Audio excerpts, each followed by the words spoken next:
Welcome back to my channel. ഇന്ന് ഉണ്ടാക്കാൻ പോകുന്നത് ഒരു മുട്ട ബജിയാണ്. അതിന് വേണ്ടിയിട്ട് മുട്ട പുഴുങ്ങി എടുത്തിട്ടുണ്ട്. പിന്നെ ഒരു ഉള്ളി എടുത്തിട്ടുണ്ട്, വലിയ ഉള്ളി ഇതുപോലെ മുറിച്ചെടുത്തിട്ടുണ്ട്. ഇത് കറിവേപ്പില, മല്ലിയില, ഇത് ഇഞ്ചി, വെളുത്തുള്ളി, ഒരു പച്ചമുളകും ഇതുപോലെ എടുത്തിട്ടുണ്ട്. ഇനി നമുക്ക് ആദ്യം തന്നെ ഒരു മസാല ഉണ്ടാക്കണം. ചട്ടി ചൂടായി വന്നിട്ടുണ്ട്. എണ്ണ ഒഴിച്ചു കൊടുക്കുന്നുണ്ട്. ഇനി ഇതിലേക്ക് ഉള്ളി ഇട്ട് കൊടുക്കുന്നുണ്ട്, ഉപ്പിട്ട് കൊടുക്കുന്നുണ്ട്, കറിവേപ്പില, തോടിയിട്ട് കൊടുക്കുന്നുണ്ട്, ഇഞ്ചി, വെളുത്തുള്ളി, പച്ചമുളക്. ഉള്ളി ഇതുപോലെ ആയി വരണം. ഇനി നമുക്ക് മസാല ചേർത്ത് കൊടുക്കാം. 1/2 സ്പൂണ് ഗരം മസാല ചേർത്ത് കൊടുക്കുന്നുണ്ട്, 1/2 സ്പൂണ് കുരുമുളക് പൊടി, 4 സ്പൂണ് മുളക് പൊടി, മഞ്ഞൾപ്പൊടി.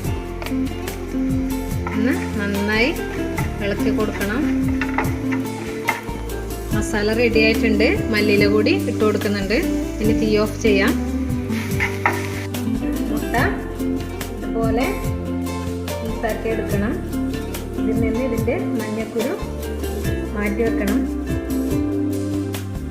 മഞ്ഞക്കുരു ഇതുപോലെ എടുത്തിട്ടുണ്ട്. നമ്മളിതിലേക്ക് ഉണ്ടാക്കി വെച്ച മസാല കൂടി ചേർത്ത് കൊടുക്കുന്നുണ്ട്. ഇത് നന്നായി ഒന്ന് മിക്സ് ചെയ്ത് കൊടുക്കണം. അപ്പോൾ നമ്മൾ ഫില്ലിങ് റെഡി ആയിട്ടുണ്ട്. ഇനി നമുക്ക് ഇത് മുട്ടയുടെ ഉള്ളിലോട്ട് ഇങ്ങനെ വെച്ച് കൊടുക്കാം. മുട്ട എല്ലാം ഇതുപോലെ ഫില്ല് ചെയ്ത് എടുത്തിട്ടുണ്ട്. ഇനി നമുക്ക് ഇത് ഫ്രൈ ചെയ്യാൻ വേണ്ടിയിട്ട് മൈദ എടുത്തിട്ടുണ്ട്. അതൊന്ന് പാകാക്കി എടുക്കണം. മൈദയിൽ ആവശ്യത്തിനുള്ള ഉപ്പ് ഇട്ട് കൊടുക്കുന്നുണ്ട്. ആവശ്യത്തിന് വെള്ളം ഒഴിച്ച് മൈദ മാവ് റെഡിയാക്കാം. മാവ് റെഡി ആയിട്ടുണ്ട്. നമുക്ക് ഫ്രൈ ചെയ്തെടുക്കാം. എണ്ണ ചൂടായി വന്നിട്ടുണ്ട്. ഇത് നന്നായി ഇട്ട് കൊടുക്കാം.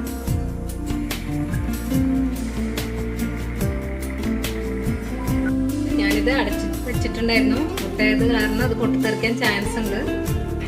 നമുക്ക് തുറന്നു നോക്കാം. ആയിട്ടുണ്ട്. നമുക്കിത് എടുക്കാം.